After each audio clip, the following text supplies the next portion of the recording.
Bismillahirrahmanirrahim. Assalamualaikum warahmatullahi wabarakatuh. Alhamdulillah hamdan katsiran tayyiban mubarakan fih kama yuhibbu rabbuna wa yardah. Wa ashhadu an la ilaha illallah wahdahu la syarika lah wa ashhadu anna Muhammadan abduhu wa rasuluh sallallahu alaihi wa ala alihi wa ashabihi wa sallama tasliman katsira. Amma ba'd, alhamdulillah kita bersyukur kepada Allah Subhanahu wa taala pada kesempatan pagi hari ini Allah Subhanahu wa taala masih berkenan untuk memanjangkan umur kita sehingga kita bersama-sama bangun pagi lalu berwudu dan juga melaksanakan sholat subuh secara berjamaah. Semoga amal soleh kita ini diterima di sisi Allah Subhanahu wa ta'ala. Allah Subhanahu wa ta'ala berfirman, qad aflaha man tazakka wa dzakara asma rabbih fasalla. Sungguh beruntung orang yang bersuci, membersihkan dirinya, lalu dia menyebutkan nama Tuhannya, yaitu nama Allah Subhanahu wa ta'ala, lalu dia melaksanakan sholat. Di antaranya maknanya tadi, kita bangun untuk melaksanakan wudu, lalu kita salat menghadap Allah Subhanahu wa taala, maka qad aflaha, sungguh beruntung orang yang seperti itu. Dan semoga Allah Subhanahu wa taala jadikan kita hamba-hamba yang selalu beruntung di dunia dan juga di akhirat. Bapak Ibu yang dirahmati Allah Subhanahu wa taala, kita juga ucapkan jazakumullah khairan. Terima kasih banyak kepada bapak-bapak para pengurus Masjid Al-Muhajirin dan juga jamaah sekalian yang telah mengundang kami untuk mengisi kajian pada pagi hari ini. Semoga apa yang kita bahas pada kesempatan pagi ini bermanfaat bagi kita semuanya. Karena kita akan membahas sebuah tema yang sangat penting yang perlu kita lakukan dalam kehidupan sehari-hari ini, yaitu tentang salat istikharah. Salat istikharah. Istikharah itu secara bahasa artinya talabul khiyar minallahi jalla wa'ala.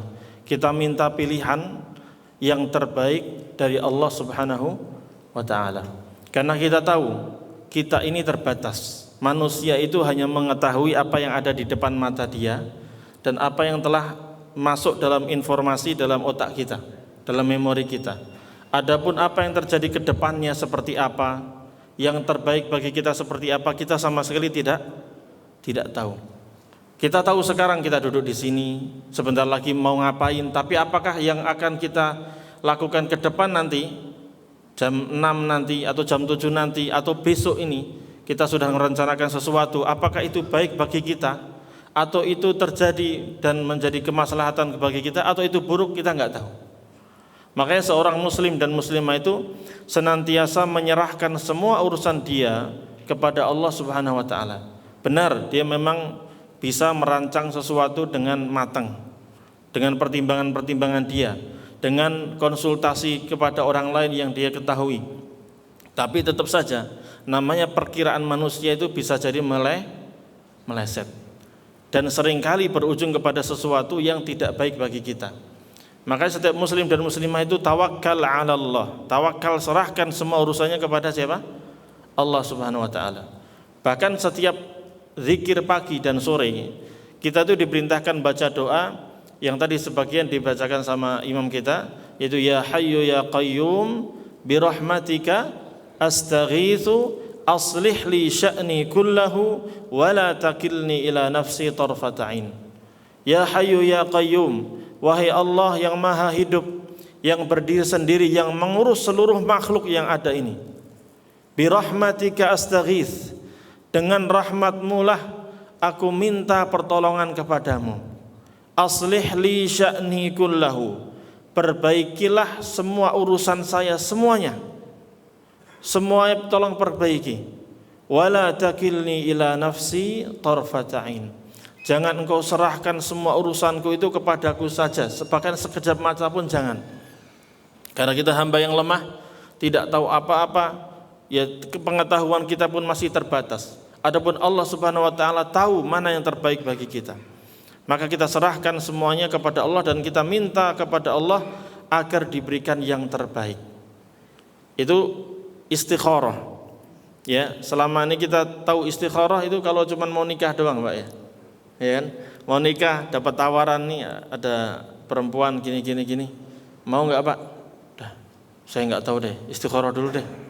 Kadang karena ada dua pilihan, yang satu rumahnya dekat, ya, yang satu rumahnya jauh, atau yang satu cantik banget. Nah, itu kan kadang pilihan. Sehingga kita harus memilih mana yang terbaik di antara dua itu. Ya, walaupun sebenarnya istikharah itu tidak harus memilih antara dua hal. Tapi istikharah juga bisa digunakan untuk menetapkan apakah kita maju atau mundur dalam satu hal yang kita inginkan. Ya. Dan ini tidak hanya berlaku kepada masalah pernikahan saja. Bahkan semua hal. Kita ingin mengerjakan sesuatu, kita pengen tahu ya Allah ini baik atau enggak bagi saya. Kira-kira kalau saya melakukan ini, kita itu bagus enggak ke depannya atau malah bahaya bagi saya. Kadang saya tidak tahu. Nah, orang-orang kafir jahiliyah dahulu, orang-orang kafir jahiliyah di zaman dahulu, mereka kalau ingin melakukan sesuatu, mereka ngundi nasib. Dengan cara apa? Ya ada di antara mereka yang pakai tatoyur. Tatoyur itu ada burung, dia lepas. Kalau terbangnya ke kanan, lanjut dia lakukan itu yang dia inginkan. Misalnya dia mau beli mobil atau beli kendaraan lah. Sudah ada nih tawaran kendaraan gini-gini, atau beli rumah, ada kendaraan rumah gini. Dia nggak tahu nih baik bagi dia atau tidak. Akhirnya orang-orang kafir jahiliyah ini apa yang dilakukan? Dia pakai burung, dia terbangkan burung itu. Kalau ke kanan berarti lanjut beli atau bangun. Kalau ke kiri dia ngapain? Nggak lanjut beli. Atau sebagian mereka pakai semacam batang-batang. Dia pakai kayu sedikit lalu dijatuhkan. Kalau ke kanan berarti dia lanjut beli, kalau ke kiri dia nggak lanjut beli. Ini diantara kebodohan zaman dahulu. Karena burung sendiri dia nggak tahu mau kanan atau kiri, dia juga nggak tahu apa yang kita inginkan. Maka umat Islam tidak melakukan itu semuanya. Tidak pergi ke dukun untuk cari mana yang terbaik. Umat Islam tidak mengundi nasib dengan hal-hal yang seperti tadi.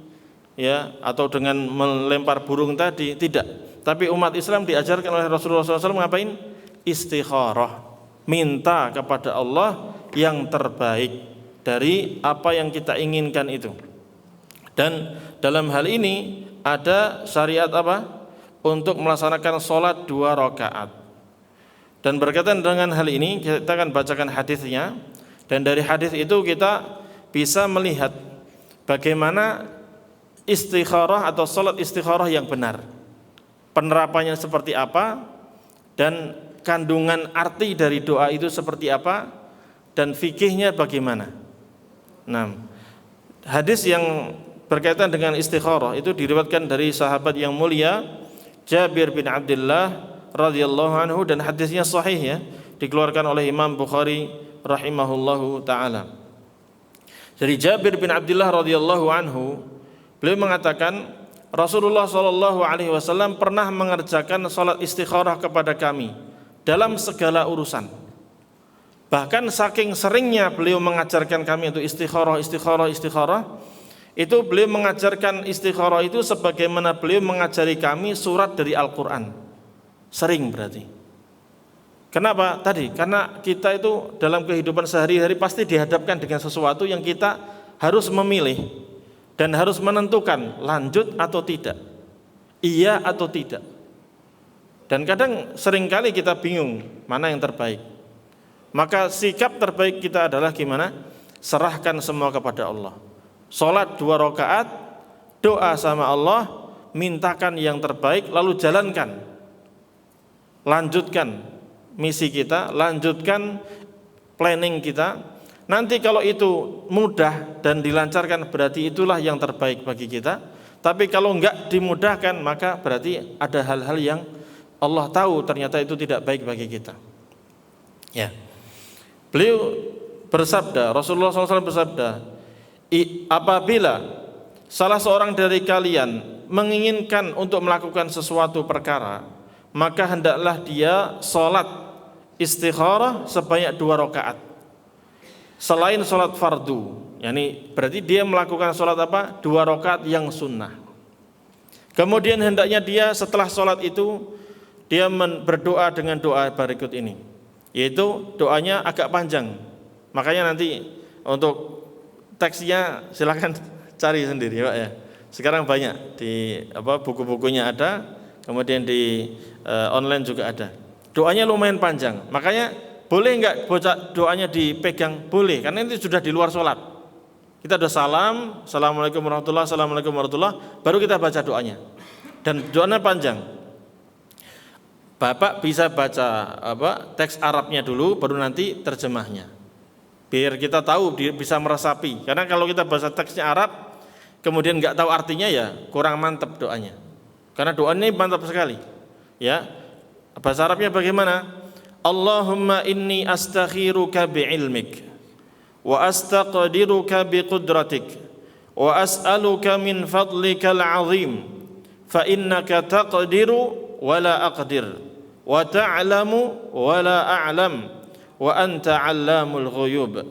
Allahumma in kunta ta'lamu anna hadzal amra khairun li fi dini wa ma'ashi wa 'aqibati amri ajili amri aw ajilihi faqdurhu li wa yassirhu li thumma barik li fihi wa in kunta ta'lamu anna hadzal amra syarrun li fi dini wa ma'ashi wa 'aqibati amri aw qala ajili amri wa ajilihi fasrifhu anni wasrifni anhu waqdur li al khaira haitsu kana thumma ardini bihi.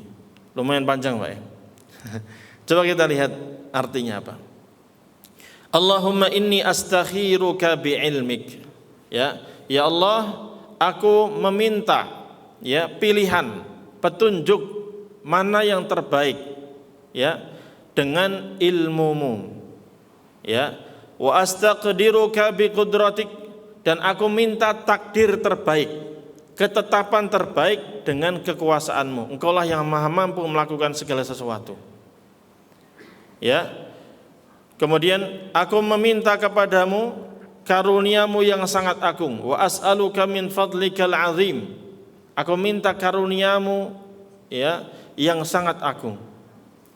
Fa innaka taqdiru wa la aqdir. Karena engkau mampu melakukan segala sesuatu dan saya tidak kuasa sama sekali melakukan segala sesuatu. Ya kita serahkan kepada Allah. Lihat di awal tadi kita mengatakan apa? Ya Allah, aku minta yang terbaik kepadamu dengan ilmu-Mu. Karena Allah tahu mana yang terbaik bagi kita. Allah tahu mana yang bermanfaat bagi kita. Dan Allah juga tahu mana yang bahaya bagi kita. Dan kita juga tadi minta wa astaqdiruka biqudratik. Aku minta kepadamu takdir yang terbaik dengan kekuasaanmu, dengan kekuatanmu ya Allah. Tadi wa as'aluka min fadlikal azim, dan aku minta karuniamu ya Allah yang terbesar, yang paling agung. Fa innaka taqdiru wa la aqdir. Karena engkau mampu melakukan segala sesuatu sementara saya tidak mampu melakukan segala sesuatu. Kemampuan kita terbatas. Adapun kemampuan Allah itu luar biasa. Innallaha ala kulli syai'in qadir. Sesungguhnya Allah itu mampu melakukan segala sesuatu. Wa ta'lamu wa la a'lam wa anta 'allamul ghuyub. Dan engkaulah yang sangat tahu sementara saya tidak tahu. Dan engkaulah yang mengetahui apa yang tersembunyi, apa hal-hal yang gaib yang tersembunyi. Di antara hal-hal gaib adalah sesuatu yang terjadi besoknya, kedepannya seperti apa. Kita serahkan kepada Allah. Tadi kalau misalnya seseorang mendapatkan tawaran pasangan hidup, seorang wanita, dia pengen menikah misalnya sebagai contoh, nanti bisa dikiaskan kepada yang lain. Kalau dalam syariat Islam, ketika kita ditawari seorang wanita untuk menikah, maka bagaimana tuntunannya? Kita kenali dulu dia, tanya namanya siapa, lahirnya kapan, minta biodatanya. Dari situ dipertimbangkan. Lalu kita juga pengen melihat perempuan tersebut, maka kita minta izin kepada walinya, ayahnya, untuk melihat. Bolehkah kami melihat dulu putri bapak untuk kami pertimbangkan ke depannya. Dan nanti putri bapak juga bisa melihat saya misalnya, mempertimbangkan seperti apa. Lalu datanglah kita ke rumahnya, kita nazar istilahnya, melihat cocok atau tidak. Lalu ngobrol kepada dia, ngobrol kira-kira nyambung atau tidak, visi misinya sama atau tidak, program kedepannya dia sebagai istri bagaimana. Dan itu usaha kita, itu kemampuan yang bisa kita lakukan. Setelah kita melihat ternyata ini wanita solihah, baik insya Allah secara ilmu kita, pengetahuan kita, ya, kemampuan kita menelaah, meneliti, ya sudah insya Allah baik orangnya. Tapi sekali lagi itu pengetahuan kita yang terbatas. Kita nggak tahu ke depan dia akan seperti apa, atau yang tersembunyi dari dia yang kita tidak tahu, yang dia tidak cerita, kita juga nggak tahu. Makanya kita tetap istikharah, minta tolong kepada Allah, berikan yang terbaik. Sama Bapak Ibu, pilih mau bangun rumah, atau pengen beli kendaraan tadi, atau pengen masukkan anak ke sekolah.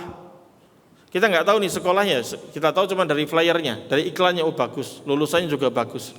Tapi apakah itu baik untuk anak kita nggak tahu. Atau malah bahaya bagi anak kita nggak tahu. Makanya kita melakukan apa yang kita mampu dengan cara meneliti, mempelajari, menganalisa, tapi selebihnya serahkan semuanya kepada Allah. Dan kita istikharah, minta tolong kepada Allah tadi. Karena wa ta'lamu wa la a'lam. Engkau maha tahu ya Allah, sementara aku tidak tahu. Tidak tahu apa yang terjadi nanti dan yang seterusnya. Kalau engkau yang maha mengetahui apa yang tersembunyi dari segala hal. Kemudian kita minta kepada Allah, Allahumma in kunta ta'lamu anna hadzal amra khairun li fi dini wa ma'ashi wa aqibati amri ajili amri aw ajilihi faqdurhu li. Ya Allah, jika engkau mengetahui bahwa perkara ini, kita sebutkan aja di sini. Ya Allah, apabila pernikahan saya dengan fulanah, atau apabila saya membangun rumah di sana, atau saya beli rumah itu, atau saya beli kendaraan itu, atau saya berangkat ke sana, atau saya berobat ke sana, saya pergi ke rumah sakit sana, apabila ini adalah sesuatu yang baik bagi agama saya, dan bagi kehidupan saya, dan bagi akhir kehidupan saya nanti, baik yang segera ataupun yang jangka panjang, jangka pendek ataupun jangka panjang, kalau itu baik, faqdurhu li, tolong takdirkan itu untuk saya. Takdirkan itu untuk saya. Wa yassirhu li, dan mudahkanlah itu untuk saya. Wa tsumma barik li fihi, kemudian berkahilah aku. Berkahilah itu untuk saya. Jadi seandainya tadi wanita tadi, ya, baik bagi saya ya Allah, ya, baik urusan agama saya nanti ke depan atau akhir kehidupan saya, ya, kebaikan, kebahagiaan saya ke depan nanti, maka tolong takdirkan dia untuk saya. Ya, seberapapun cinta kita kepada dia, suka kepada dia, tetap serahkan kepada Allah, karena Allah yang tahu. Ya, mudahkanlah dia ya Allah, mudahkanlah aku untuk menikahinya. Dan berkahilah aku. Kalau sudah nikah nanti ternyata dimudahkan sama Allah, maka jadikanlah nikah ini pernikahan yang berkah, keluarga yang berkah, yang sakinah, mawaddah, warahmah. Itu kalau baik. Karena kita nggak tahu baik atau enggak. Lalu kita lanjutkan doanya. Wa in kunta ta'lamu anna hadzal amra syarrun li fi dini wa ma'ashi wa aqibati amri ajili amri aw ajilihi fasrifhu anni.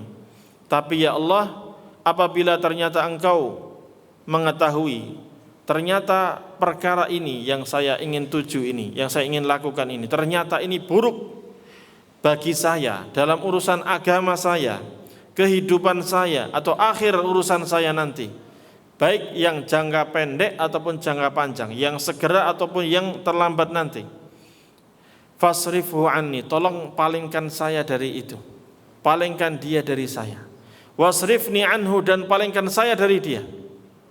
Jauhkan dia dari saya dan jauhkan saya dari dia, kalau memang itu buruk. Waqdur liyal khaira haitsu kana, dan tolong takdirkan kepada saya yang lebih baik daripada itu, dimanapun itu berada. Ya, kita ada dua opsi nanti. Satu, ini gagal, berarti ini mungkin tidak baik bagi kita. Sehingga kita punya opsi kedua. Kalau yang kedua ternyata Allah mudahkan, berarti itulah yang Allah takdirkan untuk kita. Dan kita ketika ditakdirkan yang kedua, maka kita minta kepada Allah, tsumma ardini bihi, buatlah aku ridha, ya rela dengan ketetapan yang kedua itu ya Allah. Ini luar biasa. Bapak Ibu yang dirahmati Allah Subhanahu wa taala, hadis yang luar biasa di mana kita mengetahui bahwa semua urusan kita yang terbaik adalah pilihan Allah Subhanahu wa taala. Dan kita serahkan semuanya kepada Allah Subhanahu wa ta'ala. Berkaitan dengan manfaat atau faidah yang bisa kita petik dari sholat istikharah ini, hadis berkaitan sholat istikharah ini, yang pertama, sholat istikharah ini menjelaskan kepada kita bahwa sholat ini betul-betul disyariatkan. Adapun tentang hukumnya sholat istikharah, ini ada perbedaan pendapat di kalangan para ulama. Ada yang mengatakan hukumnya wajib, ada yang mengatakan hukumnya apa? Sunnah. Kemudian yang kedua, dalam istikharah ini juga menunjukkan bahwa istikharah itu disyariatkan dalam segala urusan, baik perkara yang besar ataupun perkara yang kecil, baik perkara yang penting dan genting atau perkara yang tidak terlalu penting. Karena Imam An-Nawawi rahimahullah ta'ala mengatakan salat istikharah itu disunnahkan. Ini pendapat yang kedua tadi, mengatakan sunnah hukumnya dalam segala urusan, sebagaimana disampaikan dalam nas hadis ini. Jadi bahkan Imam Ibnu Hajar rahimahullah ta'ala beliau mengatakan salat istikharah itu mencakup urusan-urusan besar maupun kecil, karena berapa banyak masalah kecil yang menjadi sumber masalah besar. Ada masalah-masalah besar terjadi gara-gara masalah-masalah yang kecil yang kita remehkan. Makanya dalam urusan yang sepele pun kalau bisa kita juga istikharah. Salat 2 rakaat dan doa dengan doa tadi. Nah, kemudian yang berikutnya, salat istikharah tadi disampaikan oleh Jabir bin Abdullah radhiyallahu anhu atau bahkan Rasulullah SAW sendiri. Beliau mengatakan, apabila salah seorang di antara kalian ingin melakukan sesuatu, ya, maka hendaklah dia sholat 2 rakaat selain sholat fardu. Berarti sholat yang dilakukan adalah sholat apa? Sunnah. Nah, sholat sunnah ini bisa digabungkan dengan sholat yang lain. Maksudnya apa? Yang penting 2 rakaat aja. Mau itu sholat sunnah tahiyatul masjid, atau itu sholat qobliyah, atau sholat apa? Ba'diyah, atau sholat duha, atau sholat malam. Yang penting 2 rakaat ini bukan sholat wajib. Doanya dipanjatkan setelah itu, ya. Setelah sholat sunnah, apapun sholat sunnah itu, lalu kita doa, maka jadilah itu sholat istikharah. Adapun ketika kita sholat subuh dan 2 rakaat juga, tapi wajib dia, maka tidak bisa kita melakukan istikharah dengan menggabungkan dengan sholat subuh tadi. Maka harus sholat sunnah. Atau ntar lagi sholat syuruk, Bapak Ibu bisa gunakan untuk melaksanakan sholat apa? Istikharah. Insyaallah bisa dipahami Bapak Ibu ya. Bahkan ya, yang keempat, istikharah itu dilakukan ketika ya seseorang ingin melakukan sesuatu yang ingin dia lakukan, betul-betul ingin dia lakukan. Maka Rasulullah mengatakan tadi, idza hamma ahadukum bil amr. Apabila salah seorang di antara kalian ingin melakukan sesuatu, maka di sini sebagian ulama mengatakan ya, sesuatu yang kita lakukan itu bisa jadi satu saja. Ya, satu saja perkaranya yang kita ingin kepastian dari Allah apakah ini baik atau tidak. Kita ingin minta pertolongan kepada Allah, ya Allah, kalau ini baik mudahkan. Tapi kalau buruk jangan. Kita sholat istikharah tadi. Atau untuk 2 pilihan. Ada 2 hal kita tidak tahu mana yang terbaik. Maka tolong mudahkan ya Allah, pilihkan yang terbaik. Ya, sebagian ulama mengatakan atau untuk sesuatu yang kita ragu. Ini saya ragu ini baik atau tidak. Kita nggak tahu. Ya udah, kita minta tolong kepada Allah, petunjuk dari Allah, mana yang terbaik bagi kita. Ya. Kemudian di antara hal yang penting untuk disampaikan di sini, yang kelima adalah tidak ada surat atau ayat tertentu yang harus dibaca pada 2 rakaat tersebut setelah bacaan Al-Fatihah. Jadi yang penting 2 rakaat saja sholatnya itu. Dan rukun sholat itu ya diantaranya baca Al-Fatihah. Jelas baca Al-Fatihah iya, cuman setelah surat Al-Fatihah itu apa yang kita baca nggak ada ketetapan. Ya, ada sebagian yang mensyariatkan ya, misalnya baca ayat tertentu yang di situ ada tentang pilihan Allah yang terbaik atau yang semisalnya. Itu tidak ada dalilnya sama sekali. Jadi bebas saja. Misalnya qobliyah subuh, apa yang disunahkan untuk dibaca? Rakaat pertama surat apa? Al-Kafirun, Al-Fatihah lalu Al-Kafirun. Rakaat kedua Al-Fatihah lalu surat Al-Ikhlas. Sudah, pakai itu juga nggak apa-apa. Atau nanti sholat duha, Bapak mau baca surat apa? Ad-Duha sama Alam Nasrah misalnya. Ya udah, pakai aja itu untuk sholat istikharah. Yang penting 2 rakaat, lalu setelah salam kita doa. Allahumma inni astakhiruka bi'ilmik wa astaqdiruka biqudratik, dan seterusnya. Ya. Kalau Bapak Ibu mau baca terjemahnya juga enggak masalah tadi. Karena dengan baca terjemahnya kita lebih menghayati apa yang kita baca, yang kita minta kepada Allah Subhanahu wa taala. Kemudian pilihan Allah Subhanahu wa taala atau petunjuk Allah Subhanahu wa taala terhadap hal yang diinginkan seseorang itu terlihat dengan dimudahkannya hal tersebut baginya dan diberikannya berkah padanya, atau ia akan dipalingkan dari hal tersebut dan diberikan kemudahan padanya untuk memperoleh kebaikan dimanapun kebaikan itu berada. Dan perlu dijelaskan bahwa pilihan ini atau jawaban dari istikharah itu tidak harus dari apa? Mimpi. Karena sebagian orang berkeyakinan bahwa istikharah dulu Pak, nanti mimpi apa itu jawabannya. Enggak, bukan itu. Karena mimpi itu bisa jadi bunga-bunga apa? Kehidupan ala bawah mimpi. Jadi orang karena sering mikirin itu akhirnya muncullah di mimpi itu. Jadi mimpi itu bukan jawaban terhadap istikharah. Ya. Tapi apa jawaban istikharah? Ya, yang tercantum dalam doa tadi. Kan kita minta kepada Allah, ya Allah kalau ini baik untuk kehidupan saya, baik urusan agama saya atau kehidupan saya atau akhir dari urusan saya nanti, maka takdirkan itu, mudahkan itu dan berkahi. Itu tanda bahwa Allah pilih ini untuk kita. Ya. Jadi tandanya apa tadi? Allah mudahkan. Tadi kalau misalnya sudah kita serak cinta kepada orang yang akan kita nikahi itu dan kita sudah istikharah, jalani aja prosesnya. Ya. Berkas-berkasnya dilengkapi, ngambil dari RT, RW, lurah, KUA, lalu datang ke keluarga istrinya, dilengkapi surat-surat istrinya, jalani aja prosesnya. Prosesnya jalani terus. Kalau lancar sampai hari H, betul-betul nikah, berarti memang itu yang Allah takdirkan, yang terbaik untuk kita. Tapi kalau ternyata dalam kehidupan itu, proses itu, ternyata sulit sekali nih urusannya. Kok dipersulit sama Allah Subhanahu wa taala? Tiba-tiba ada berkas yang hilang, atau ada sesuatu yang lain, atau tiba-tiba ada informasi tentang perempuan itu yang tidak baik. Ternyata dia punya pacar lain misalnya. Ya, dia punya kekasih lain yang dia inginkan. Ya sudah, itu berarti jawaban bahwa ini perempuan enggak baik bagi kita. Sudah, walaupun kita awalnya suka sama dia, ya sudah tinggalin saja. Karena ini jawaban dari apa? Istikharah kita. Dan kita tahu Allah pasti berikan yang terbaik untuk kita. Karena yang kita cintai, yang kita sukai belum tentu itu baik bagi kita. Wa asa an takrahu syai'an wa huwa khairul lakum wa asa an tuhibbu syai'an wa huwa syarrul lakum. Bisa jadi kalian membenci sesuatu ternyata itu baik bagi kita.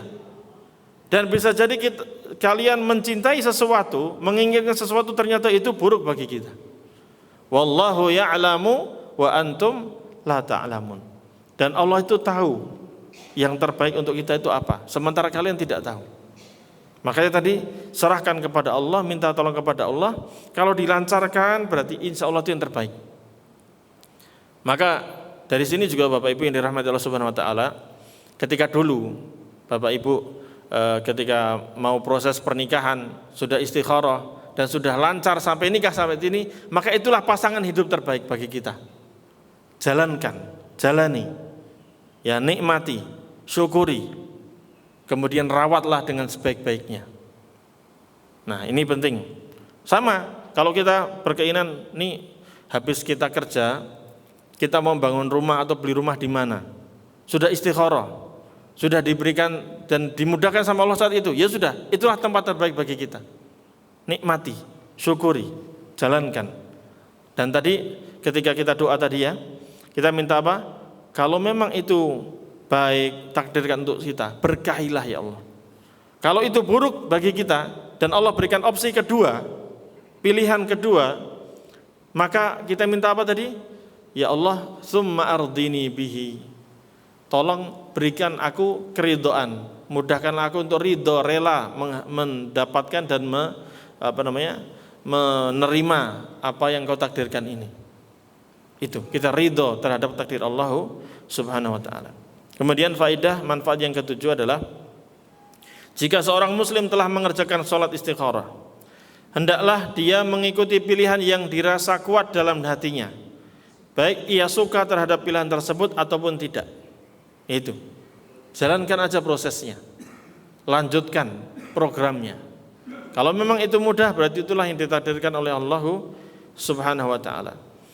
Ada seorang ulama yang bernama Az-Zamlakani rahimahullah taala, beliau mengatakan, yang disebutkan dalam kitab Tabaqat Asy-Syafi'iyah, ya, beliau mengatakan jika seorang mengerjakan sholat istikharah 2 rakaat untuk suatu hal, hendaklah setelah itu dia melakukan apa yang tampak dirasa kuat olehnya, baik hatinya merasa senang ataupun tidak, karena padanya kebaikan itu berada sekalipun jiwanya tidak menyukainya. Kemudian beliau mengatakan di dalam hadis tersebut tidak ada syarat adanya kelapangan hati suka untuk melakukan tersebut. Ya ini pendapat beliau ya. Tapi yang terus mana yang mantap bagi kita, jalankan. Insya Allah akhirnya akan menjadi akhir yang terbaik. Kemudian yang ke-8, doa istikharah ini dipanjatkan setelah salam. Yang demikian didasarkan hadis tadi, di mana Nabi sallallahu alaihi wasallam mengatakan apabila kalian menginginkan sesuatu maka hendaknya dia laksanakan sholat 2 rakaat selain sholat yang fardu, artinya dia melakukan sholat sunnah, kemudian baca doa ini. Berarti setelah salam, assalamualaikum warahmatullah, lalu doa, panjatkan doa ini. Dan doa ini sebenarnya manfaatnya sama seperti doa-doa yang lain. Dan adabnya pun hampir sama dengan doa-doa yang lain. Ketika kita mau berdoa, baik doa antara azan sama iqamah, atau doa kita berada di malam sepertiga malam terakhir untuk tahajud, itu waktu-waktu mustajab. Atau ketika turun hujan itu juga waktu mustajab. Atau di hari Jumat pada sholat asar sampai menjelang sholat maghrib itu juga waktu mustajab. Doa-doa ini kita panjatkan dengan mengawali pujian kepada Allah Subhanahu wa taala. Alhamdulillahi hamdan yuwafi ni'amahu wa yukafi'u mazidah. Atau yang pendek juga enggak apa-apa. Alhamdulillahi rabbil alamin. Itu pujian kepada Allah Subhanahu wa taala.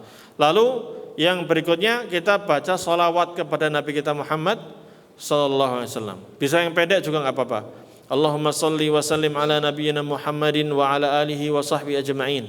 Atau yang panjang seperti kita tahiyat dalam sholat. Allahumma salli ala Muhammad wa ala ali Muhammad kama sallaita ala Ibrahim wa ala ali Ibrahim innaka Hamidum Majid. Allahumma barik ala Muhammad wa ala ali Muhammad kama barakta ala Ibrahim wa ala ali Ibrahim innaka Hamidum Majid. Baru doa ini. Allahumma inni astakhiruka bi'ilmik dan seterusnya. Atau Bapak Ibu bisa pakai tadi terjemahnya sambil dihayati, sambil direnungi, dan setelah itu di akhir ucapkan lagi wa sallallahu wasallam ala nabiyyina Muhammadin wa ala alihi wa sahbihi ajma'in walhamdulillahirabbil alamin. Kita ucapkan salawat dan salam kepada Nabi Muhammad SAW, kepada keluarga beliau dan para sahabatnya, lalu kita puji Allah Subhanahu wa taala. Itu adabnya kurang lebih sama. Dan apakah mengangkat tangan? Iya, bisa mengangkat tangan di sini karena ini minta permohonan kepada Allah Subhanahu wa taala. Nah, itulah berkaitan dengan sholat istikharah yang disyariatkan dalam agama Islam, dan hadisnya tadi sahih, dan tadi sudah kita sampaikan tentang penjelasan dari para ulama kita. Semoga yang sedikit ini bermanfaat bagi kita dan bisa menjadikan tambahan ilmu bagi kita. Ya, karena tadi segala sesuatu yang kita lakukan, kita pasti ingin yang terbaik untuk kita, untuk anak-anak kita, untuk cucu-cucu kita, untuk masyarakat kita, dan untuk negeri kita. Maka hal-hal yang atau program-program yang kita rancang, ya, planning yang kita inginkan itu harus betul-betul matang secara perhitungan, dan juga kita juga harus minta tolong kepada Allah yang terbaik agar apa yang kita lakukan itu bermanfaat bagi banyak orang. Nah, itulah yang kita inginkan, yang kita harapkan. Karena kita setiap hari insya Allah doa kita sama, Rabbana atina fid dunya hasanah wa fil akhirati hasanah wa qina adzabannar. Ya Allah, ya Rabb kami, ya Tuhan kami, berikanlah kepada kami kebaikan di dunia, kebaikan di akhirat, dan selamatkanlah kami dari azab api neraka. Itu yang kita inginkan. Kita ingin hidup di dunia baik, kita juga ingin di akhirat baik, dan kita ingin selamat dari api neraka, sehingga kalau selamat dari api neraka berarti masuk ke dalam surga. Dan istikharah ini Bapak Ibu yang dirahmati Allah Subhanahu wa taala, ini berlaku untuk sesuatu berkaitan dengan urusan dunia kita, ya, yang kita ingin lakukan tadi. Adapun berkaitan dengan syariat yang Allah Subhanahu wa taala ajarkan, ini tidak perlu istikharah. Maksudnya gimana? Sudah mau zuhur, ya Allah, saya mau salat istikharah nih, salat zuhur atau tidak? Enggak perlu. Ini enggak perlu apa? Istikharah, karena salat itu hukumnya apa? Wajib. Kita mau haji, sudah punya uang, daftar, istikharah dulu enggak? Ya? Langsung aja daftarkan haji. Nah, cuman istikharah itu paling pada apakah tahun ini tapi kalau berangkat enggak kan tergantung antrian kalau itu Pak ya. Kecuali Bapak Ibu beli yang apa? Tiket yang langsung itu. Furoda, dulu furoda, sekarang mujamalah itu, pakai mujamalah. Yang harganya bisa buat beli mobil itu Pak. Itu banyak itu, 400 atau 500-an itu. Nah, itu istikharah. Untuk waktunya doang itu. Tapi untuk syariatnya langsung aja jalanin. Ya. Karena hukum sudah tetap. Ini baik atau tidak, ya sudah baik. Yang jelas apa yang Allah Subhanahu wa taala syariatkan pasti baik. Sama ketika kita meninggalkan suatu yang haram. Misalnya kita tahu riba itu haram. Kita tahu minuman air keras atau alkohol atau narkoba itu haram. Kalau mau meninggalkan enggak usah istikharah, karena itu sudah apa? Harus ditinggalkan. Satu yang haram itu sudah jelas, harus ditinggalkan. Istikharah itu untuk sesuatu yang tadi yang kita enggak tahu nih, baik atau buruk. Sementara dalam hukum-hukum syariat itu berlaku bahwa semua yang Allah syariatkan, Allah perintahkan pasti baik. Dan semua yang Allah larang, Allah perintahkan untuk ditinggalkan itu pasti buruk. Itu istikharah. Nah, jadi demikian barangkali berkaitan dengan patokan-patokan apa yang kita istikharahkan tadi. Barangkali demikian. Kalau ada yang ditanyakan silakan Bapak Ibu, masih ada waktu. Silakan Bapak. Waalaikumsalam warahmatullahi wabarakatuh. Silakan. Berarti pemahaman yang dilakukan tadi, saya pahami berarti istiqoroh itu tidak perlu malam hari. Ya. Dan tidak mesti harus berdiri sendiri kita niat sholat istiqoroh. Ya. Dibandingkan dengan sholat lainnya, ba'da, qobliyah, duha, di siang hari pun demikian. Betul. Jadi demikian Ustaz. Betul. Jadi betul Bapak. Jadi istikharah tadi dilakukan kapanpun, waktunya bebas. Tidak harus di malam hari satu. Jadi boleh di siang hari, boleh pagi, boleh sore. Kemudian tidak harus sholat itu berdiri sendiri. Tapi kalau mau sholat itu berdiri sendiri, boleh atau tidak? Boleh. Maksud saya tadi, silakan Bapak mau berdiri sendiri sholat itu sendiri khusus, silakan. Atau digabungkan dengan sholat sunnah yang lain. Karena lafadz hadisnya hanya mengatakan, yang penting kalau kamu ingin melakukan sesuatu yang penting atau yang tidak penting, apa itu yang kau lakukan, ingin minta tolong kepada Allah pilihan terbaik, maka sholatlah 2 rakaat, yang penting bukan sholat wajib, gitu Pak. Jadi boleh Bapak gabungkan dengan sholat sunnah yang lain. Demikian baru istikharah. Ini untuk niatnya itu qobliyah zuhur misalnya. Iya. Niatnya sekalian niat istikharah juga. Iya. Dalam hati demikian. Dilangsung aja. Nah. Mudah insyaallah, Pak. Iya. Silakan, Pak. Waalaikumsalam warahmatullahi wabarakatuh.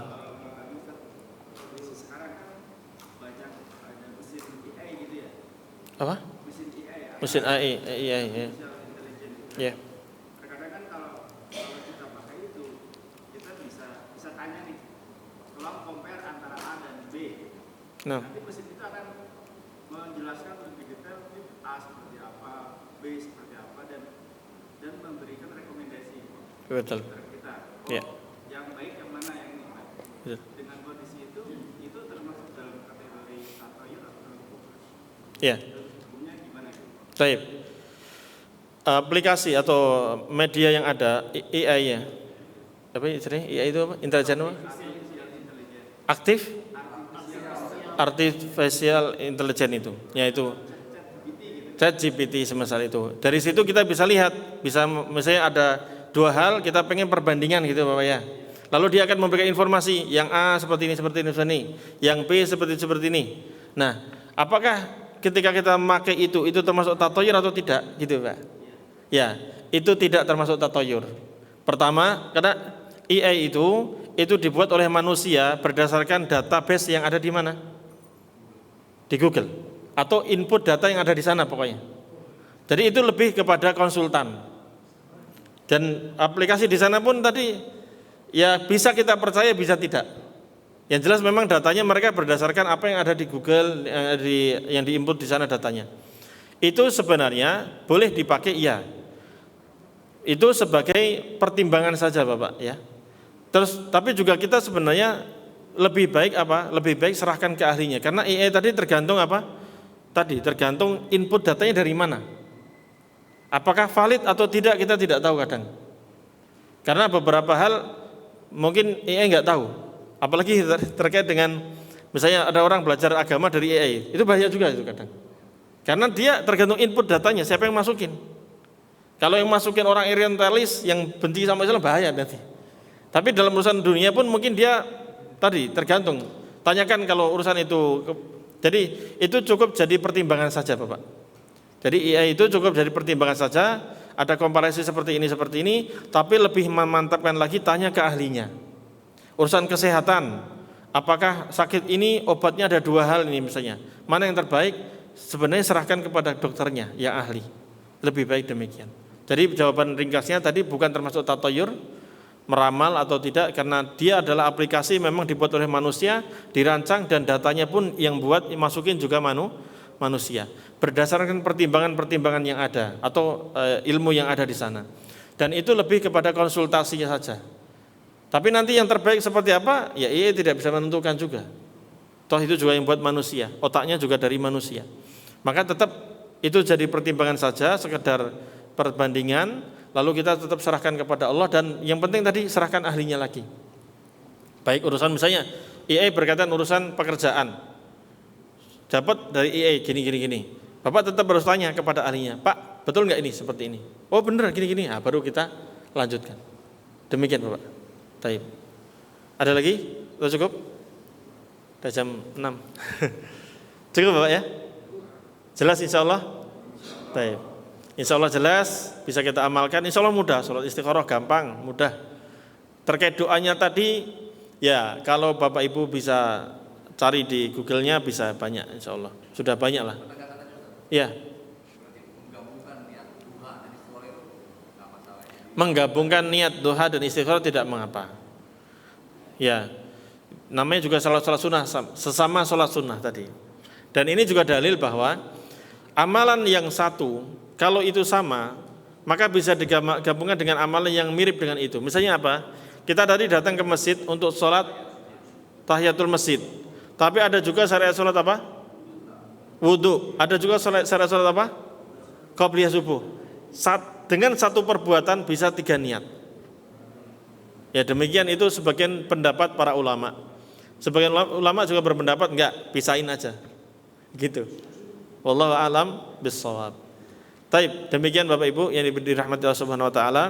Semoga apa yang kita pelajari ini bermanfaat bagi kita, bisa kita amalkan, bisa menambah wawasan kita, dan semoga Allah Subhanahu wa taala memberikan kepada kita yang terbaik dari apa yang kita rancangkan, yang kita inginkan, dan semoga Allah Subhanahu wa taala memperbaiki segala urusan kehidupan kita sehingga kita hidup di dunia ini bahagia dan nanti kita di akhirat dalam keadaan bahagia di surga bersama-sama insyaallah taala. Kita akhiri pertemuan pagi hari ini dengan membaca doa kafaratul majlis. Subhanakallahumma wa bihamdika asyhadu an la ilaha illa anta astaghfiruka wa atubu ilaik. Wassalamualaikum warahmatullahi wabarakatuh.